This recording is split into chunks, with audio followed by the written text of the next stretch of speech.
বেগম খালেদা জিয়ার শারীরিক অবস্থা স্থিতিশীল তবে ধীর গতিতে উন্নতি চালু। খবরের সারমর্ম বর্তমানে এভারকেয়ার হসপিটালের সিসিইউতে চিকিৎসাধীন খালেদা জিয়া। চিকিৎসক এবং তার পক্ষ থেকে জানানো হয়েছে তার শারীরিক অবস্থা স্থিতিশীল রয়েছে। যদিও স্থিতিশীল বলা হলেও উন্নতির গতি ধীর। দীর্ঘমেয়াদী বেশ কিছু জটিল রোগ যেমন কিডনি, লিভার, ফুসফুস, ডায়াবেটিস ও আর্থারাইটিস রয়েছে।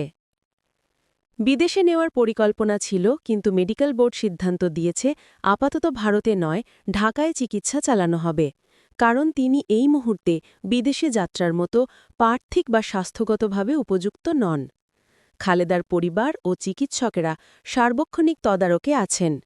তার ছেলেমেয়ের পক্ষ থেকে নিয়মিত হাসপাতালে ঘনিষ্ঠভাবে দেখাশোনা ও চিকিৎসা তদারকি করা হচ্ছে।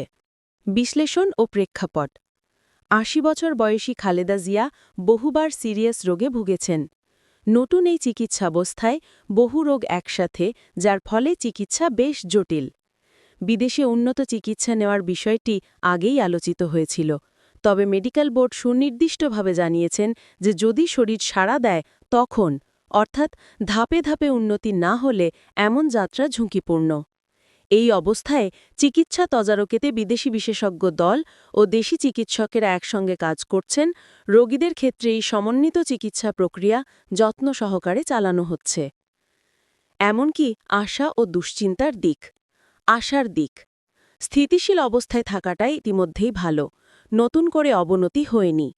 নিয়মিত তদারকি, বিশেষজ্ঞ চিকিৎসক এবং নিরাপদ চিকিৎসা প্রক্রিয়া তাকে সংখ্যা মোকাবেলায় সহায়তা করছে।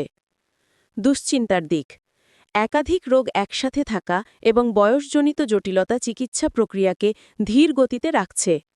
বিদেশে নেওয়ার পরিকল্পনা আপাতত স্থগিত, তাই উন্নত চিকিৎসা বা স্পেশালিস্ট অপশন সীমাবদ্ধ হতে পারে।